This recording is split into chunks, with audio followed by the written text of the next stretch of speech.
A mí me parece que nosotros no podemos hacer otra cosa, especialmente si somos democráticos. No podemos hacer otra cosa como poetas que expresarnos en la lengua de la tribu. El poeta no puede decir otra cosa, pienso yo, que la voz de la tribu. Y además de ser la voz de la tribu, tiene, a mi manera de ver, que plantearse también los problemas de la tribu. No tan solo la voz fonética de la tribu, sino que también la problemática de la tribu. Y tiene él que estar en condiciones de sugerir un camino. Esa es la situación en que me encuentro yo en la actualidad. Y no veo ninguna otra posibilidad para ningún tipo de arte, no tan solo para poetas jóvenes, sino que para cualquier escritor y para cualquier artista, y yo diría en último término para cualquier ser humano responsable.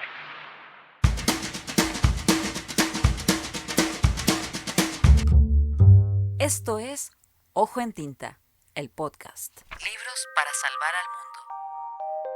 Conduce este capítulo el periodista Nicolás Rojas Inostroza. Fue el hermano mayor de Violeta Parra, de la Viola chilensis. Considerado el creador de la antipoesía, Nicanor Parra Sandoval ha sido catalogado por personalidades como el crítico literario Harold Bloom o el escritor Roberto Bolaño como uno de los mejores poetas de Occidente. Recibió en 2011 el Premio Miguel de Cervantes. Nicanor Parra agradeció el máximo galardón de las letras en español en la voz de su nieto Cristóbal Ugarte, a quien él llamaba Tololo. En estos momentos y a la distancia, mi abuelo se formula la siguiente pregunta. ¿Se considera usted acreedor al Premio Cervantes? Claro que sí. ¿Por qué? Por un libro que estoy por escribir. Muchas gracias.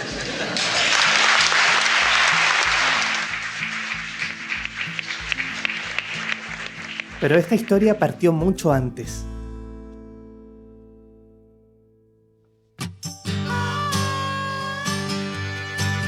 Nicanor Parra viajó a Santiago en 1931, sin medios económicos, con la idea de entrar a la escuela de carabineros. Gracias a la mediación de Gonzalo Latorre Salamanca, la Liga de Estudiantes Pobres le otorgó una beca para cursar el último año de secundaria en el Internado Nacional Barros Arana. En ese lugar se hizo amigo y desarrolló diversas labores creativas con Jorge Millas, Luis Oyarzún y Carlos Pedraza. Egresó del Instituto Pedagógico de la Universidad de Chile en 1937 y trabajó como profesor de matemática y física en el Liceo de Hombres de Chillán. Ese mismo año, además, publicó su primer libro, titulado Cancionero sin nombre, por el cual obtuvo el Premio Municipal de Santiago en 1938. Gabriela Mistral se refirió a Nicanor como el futuro poeta de Chile, en el acto de bienvenida a la poeta en Chillán, ocasión en la que Parra leyó Canto a la Escuela. Entre 1943 y 1945, Nicanor estudió mecánica avanzada en Estados Unidos, y en 1949 partió a Inglaterra a estudiar un doctorado en cosmología en la Universidad de Oxford. El viaje fue decisivo en la obra del creador de los artefactos, quien estuvo muy influido en Inglaterra por las fuerzas de Shakespeare y de Newton.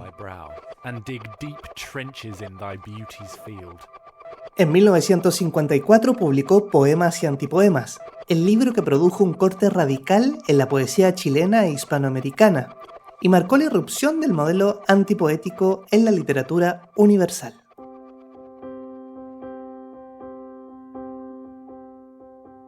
Nicanor II Parra Sandoval nació en 1914 en San Fabián de Alico. Vivió una vida intensa y se fue de este mundo en 2018 a la edad de 103 años. Nos dejó sus poemas, antipoemas, artefactos y la promesa de que, como el Cristo crucificado, voy y vuelvo. Pero Nicanor muchas veces se adelantó a los hechos.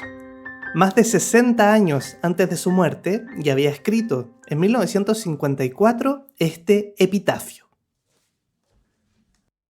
Epitafio.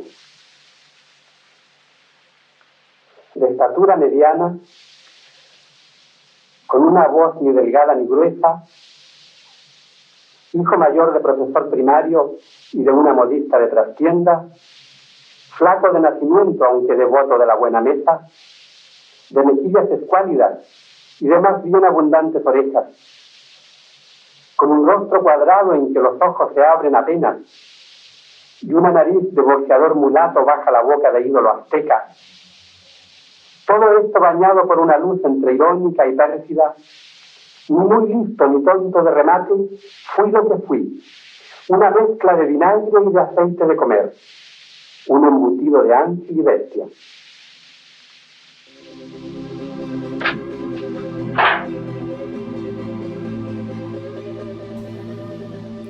Ahora nos adentraremos en el pensamiento de Nicanor Parra, a través de su propia voz. Para ello, hemos seleccionado registros del Archivo de la Palabra de la Biblioteca Nacional de Chile. Comenzaremos escuchando un fragmento de la entrevista realizada por el periodista Luis Alberto Jara en agosto de 1987. En esta conversación abordan el momento político de Chile en dictadura. ¿Cuál es el camino que propone el antipoeta? Y su antipoesía y Pinochet. Bueno, el antipoeta en este momento es un ciudadano planetario. Actúa puntualmente, pero piensa globalmente. En su acción puntual, evidentemente, tiene que tomar nota de la situación política, de la situación general en que está el país. Y su posición se define muy fácilmente a través de una fórmula muy simple y muy inocente, que es la vuelta a la democracia. Sea cual sea el origen de no digamos de la dictadura, porque es una palabra muy débil, de este terrorismo de Estado. Sea cual sea el origen de este terrorismo de Estado, debe terminar, y sea cual sea la definición de democracia, no nos queda por el momento otro camino que la vuelta a la democracia. A corto plazo, el antipoeta se define entonces como una especie de socialdemócrata. A plazo mediano, es un comunista cristiano, concepto que puedo aclarar a continuación. Y a largo plazo, largo plazo, es un anarcocomunista, o sea, un comunista propiamente tal. El periodista le preguntó a Parra sobre uno de los conceptos centrales de su obra hacia 1987, plenamente vigente en este mundo que nos toca vivir. ¿Qué significa el ecologismo? Usted reitera siempre que es un ecólogo. ¿Qué significa para usted esta expresión? Entendemos por ecologismo, dicen los ecologistas españoles, y yo estoy de acuerdo con ellos. Entendemos por ecologismo un movimiento, no un partido, agrego yo, un movimiento socioeconómico basado en la idea de armonía de la especie con su medio, que lucha por una vida lúdica, creativa, igualitaria, pluralista, libre de explotación y basado en la comunicación y colaboración de las personas. A continuación vienen los 12 puntos del movimiento. Ahora viajaremos hasta la Universidad Austral de Valdivia. Es 1983 y Nicanor Parra acude a un encuentro con la comunidad universitaria. Luego de leer algunos poemas y antipoemas, alguien le pregunta sobre los responsables de la destrucción del planeta. Parra se explaya. ¿Quiénes son los culpables de la depredación de la naturaleza? Los economicismos decimonónicos. No diré uno solo, pero nombraré en primer lugar el capitalismo. La fuerza motriz del capitalismo es el lucro personal, es el lucro particular. Los capitalistas están moliendo el planeta, lo están reduciendo a artefactos que a su vez se reducen a sí mismos a chatarra. De manera que lo que efectivamente está ocurriendo en la sociedad de consumo es que el planeta se está transformando en chatarra. Ese es un buen negocio y entonces hay que continuar. Ahora, esto no sería tan grave, sería ridículo y grotesco, evidentemente, pero no sería tan criminal si nosotros no hubiéramos descubierto en este siglo ese principio llamado principio de finitud de la naturaleza. La naturaleza es finita, de manera que nosotros no podemos dar el lujo de seguir, no nos podemos seguir dando el lujo de continuar pirateando y despilfarrando la naturaleza. ¿Y qué podemos decir del otro lado? Bueno, es terrible, cuesta decirlo, pero hay que ser valiente. El modelo del socialismo real, que se llama, no del otro, el socialismo real ha caído en los mismos vicios. Yo recuerdo, en el año 63 estaba en Moscú, y recuerdo que Khrushchev prometió para el año 70, creo, el mismo estándar de vida que el norteamericano. O sea, se trataba allí de estándar de vida también. Y he leído por ahí que una fábrica nacionalizada contamina tanto como una capitalista.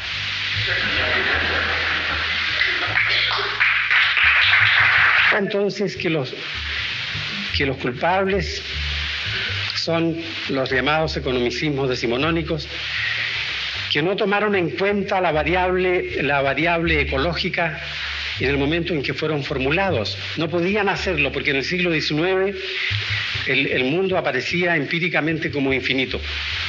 Se cortaba una rama de un árbol y rápidamente aparecían 2 o 3 en vez de la que había desaparecido. Había poca gente, de manera entonces que la naturaleza estaba en condiciones de recuperarse. Los mecanismos de retroalimentación funcionaban en forma automática. Pero debido fundamentalmente a la explosión demográfica por una parte y por otra parte a los tipos de explotación de la naturaleza, hemos llegado a la situación en que nos encontramos en la actualidad. El profesor, poeta, antipoeta y ecologista lee algunos de sus textos en un registro de sus poemas y antipoemas, publicado en un disco en 1965, que puedes consultar de forma íntegra en www.bibliotecanacionaldigital.cl. Comenzamos escuchando un fragmento de Advertencia al lector. Mi poesía puede perfectamente no conducir a ninguna parte.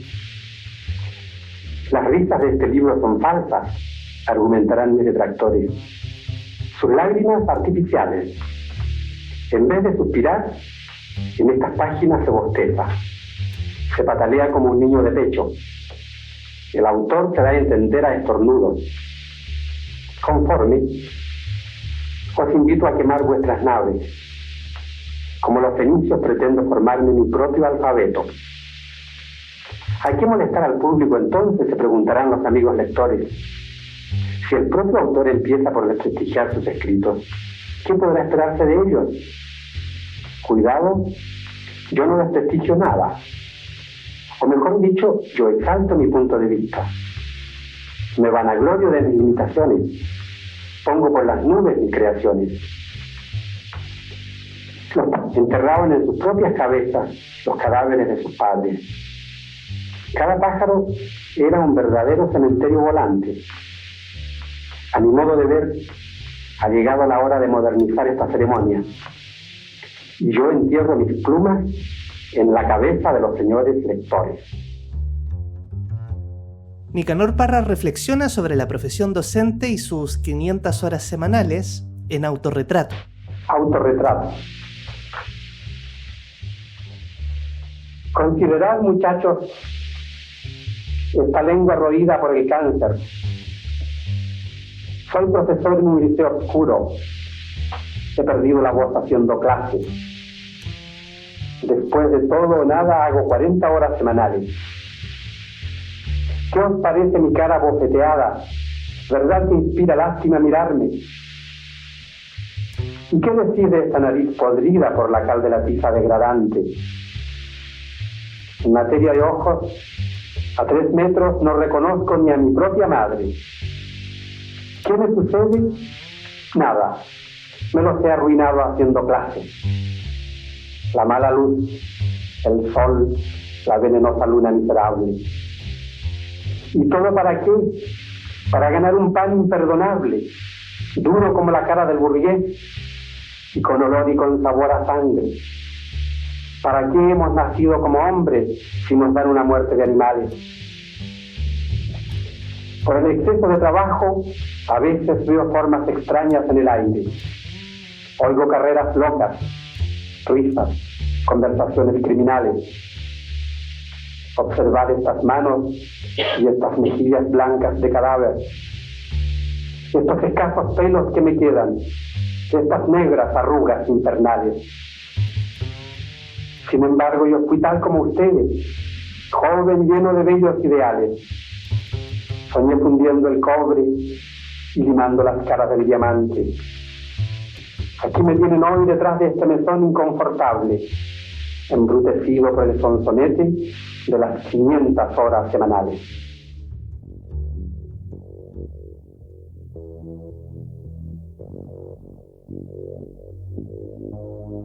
Uno de los principales hallazgos de esta inmersión en la obra de Nicanor es Coplas de Navidad, con una navideña alusión al Chile de la dictadura.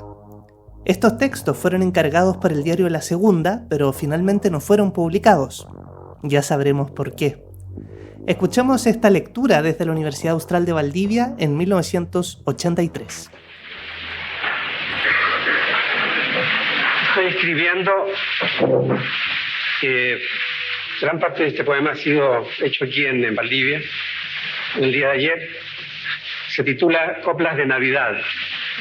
Es un poema que me pidió un diario de Santiago para ser publicado en el día de Pascua. Lo quiero leer, es un poema que está en gestación. Lo quiero leer exclusivamente por el hecho de que ha sido, ha sido elaborado en su mayor parte aquí en Valdivia. Es el único mérito que le atribuyo.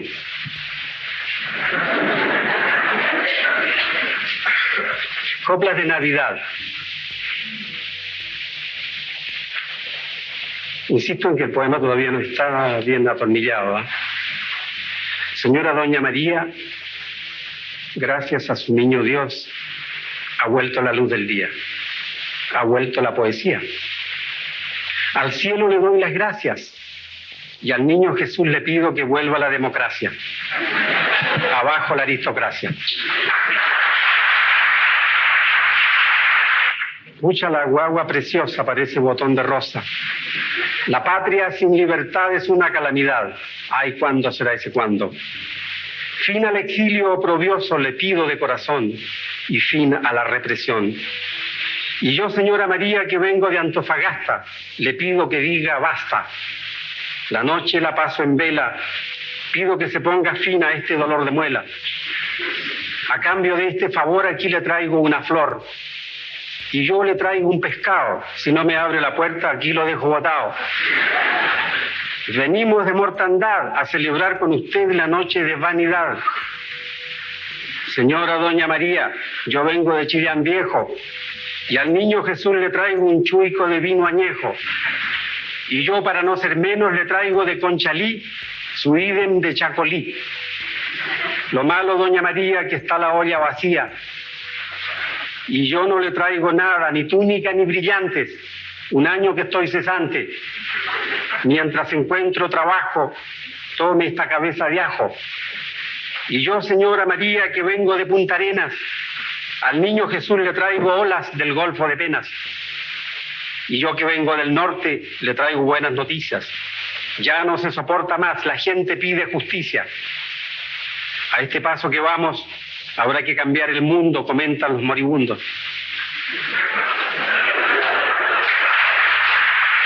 En este bello país ha muerto la luz del día, ha muerto la poesía. La cosa no tiene nombre, debemos cambiar al hombre.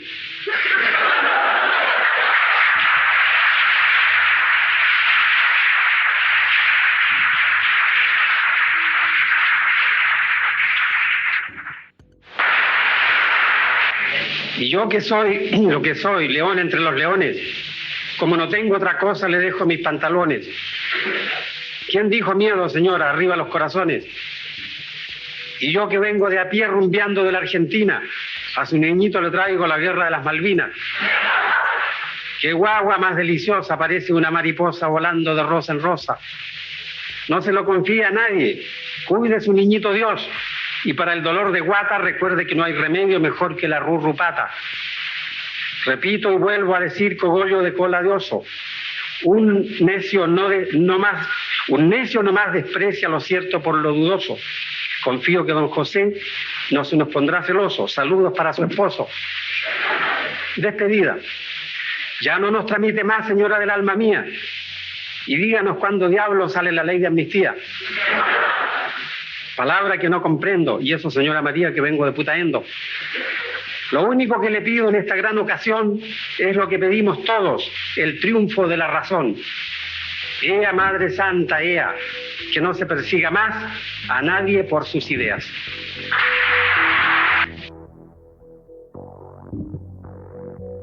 Parra vuelve a sorprendernos, escribiendo esta vez sobre lo cotidiano y llamándonos a aprender de las aves.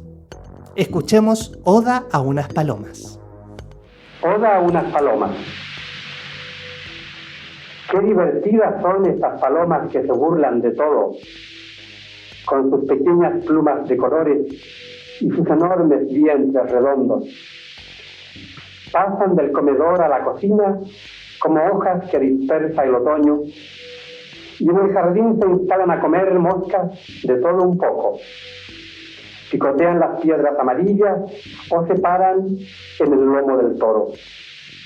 Más ridículas son que una escopeta o que una rosa llena de piojos. Sus estudiados vuelos, sin embargo, hipnotizan a mancos y cojos que creen ver en ellas la explicación de este mundo y el otro, aunque no hay que confiarse, porque tienen el olfato del zorro, la inteligencia fría del reptil y la experiencia larga del loro.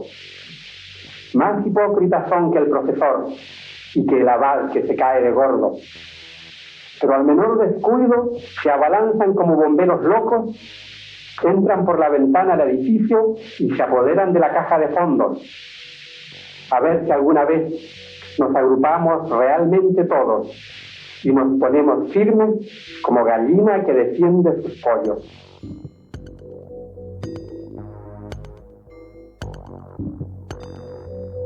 El hombre imaginario vive en una mansión imaginaria, rodeada de árboles imaginarios, a la orilla de un río imaginario. Lo escuchamos en la voz imaginaria de su autor imaginario. A la orilla de un río imaginario. De los muros que son imaginarios, penden antiguos cuadros imaginarios, irreparables grietas imaginarias, que representan hechos imaginarios, ocurridos en mundos imaginarios, en lugares y tiempos imaginarios. Todas las tardes imaginarias, sube las escaleras imaginarias y se asoma al balcón imaginario a mirar el paisaje imaginario que consiste en un valle imaginario circundado de cerros imaginarios. Sombras imaginarias vienen por el camino imaginario entonando canciones imaginarias a la muerte del sol imaginario. Y en las noches de luna imaginaria sueña con la mujer imaginaria que le brindó su amor imaginario. Vuelve a sentir ese mismo dolor, ese mismo placer imaginario, y vuelve a palpitar el corazón del hombre imaginario. Y vuelve a palpitar el corazón del hombre imaginario mientras nos aproximamos al final de este episodio. Agradecemos a la Biblioteca Nacional de Chile por este valioso registro, a Janet Garcés González por la edición de este capítulo y a ti por tu compañía. Cerramos así esta inmersión en la obra de Nicanor Parra Sandoval, el autor que encendió las alarmas por el mundo que tenemos que salvar con el entrañable soliloquio del individuo. Estos millones de individuos que, parafraseando al autor, a ver si alguna vez nos agrupamos realmente todos y nos ponemos firmes como gallinas que defienden sus pollos. Soliloquio del individuo. Yo soy el individuo. Primero viví en una roca. Allí grabé algunas figuras. Luego busqué un lugar más apropiado. Yo soy el individuo. Primero tuve que procurarme alimentos. Buscar peces, pájaros, buscar leña. Ya me preocuparía de los demás asuntos. Hacer una fogata. Leña, ¿dónde encontrar un poco de leña? Algo de leña para hacer una fogata. Yo soy el individuo. Al mismo tiempo me pregunté. Fui a un abismo lleno de aire. Me respondió una voz. Yo soy el individuo. Después traté de cambiarme a otra roca. Allí también grabé figuras. Grabé un río, búfalos, grabé una serpiente. Yo soy el individuo. Pero no. Me aburrí de las cosas que hacía. El fuego me molestaba. Quería ver más. Yo soy el individuo. Bajé a un valle regado por un río. Allí encontré lo que necesitaba. Encontré un pueblo salvaje, una tribu. Yo soy el individuo. Vi que allí se hacían algunas cosas. Figuras grababan en las rocas. Hacían fuego. También hacían fuego. Yo soy el individuo. Me preguntaron que de dónde venía. Contesté que sí, que no tenía planes determinados. Contesté que no, que de ahí en adelante. Bien. Tomé entonces un trozo de piedra que encontré en un río y empecé a trabajar con ella. Empecé a pulirla. De ella hice una parte de mi propia vida.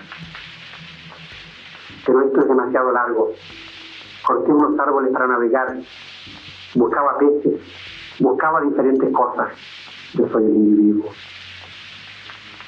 Hasta que me empecé a aburrir nuevamente. Las tempestades aburren. Los truenos. Los relámpagos. Yo soy el individuo. Bien. Me puse a pensar un poco. Preguntas estúpidas se me venían a la cabeza. Falsos problemas. Entonces empecé a vagar por unos bosques. Y llegué a un árbol y a otro árbol.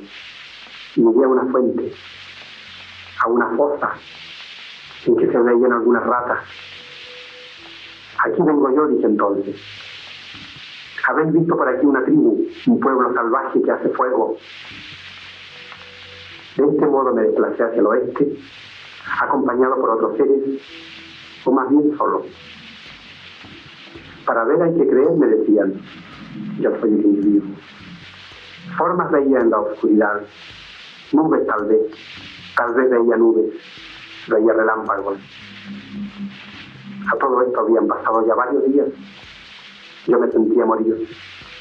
Inventé unas máquinas, construí relojes, armas, vehículos. Yo soy el individuo. Apenas tenía tiempo para enterrar a mis muertos.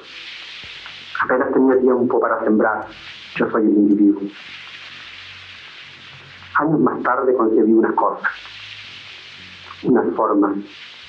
Crucé la frontera y permanecí fijo en una especie de nicho. Una barca que navegó 40 días, 40 noches. Yo soy el individuo. Luego vinieron unas sequías, vinieron unas guerras. Tipos de color entraron al valle.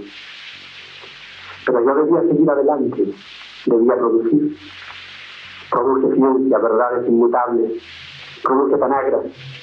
Di unos libros de miles de páginas. Se me hinchó la cara, construí un fonógrafo, la máquina de coser. Empezaron a aparecer los primeros automóviles. Yo soy el individuo. Alguien segregaba planetas, árboles segregaba, pero yo segregaba herramientas, muebles, útiles de escritorio. Yo soy el individuo.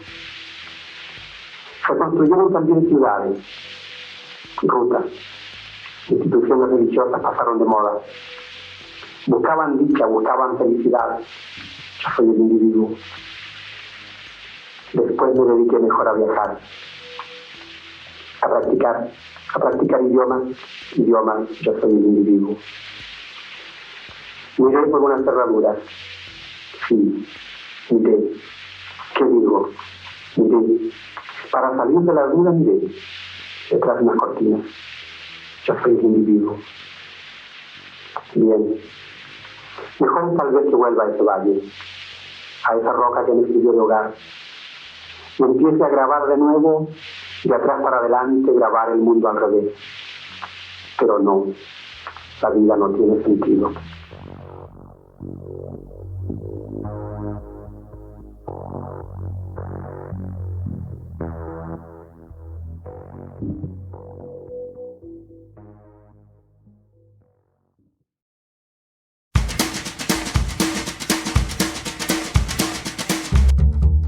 Esto fue Ojo en Tinta. Libros para salvar al mundo. Un proyecto financiado por el Fondo del Libro y la Lectura del Ministerio de las Culturas, las Artes y el Patrimonio de Chile, convocatoria 2022.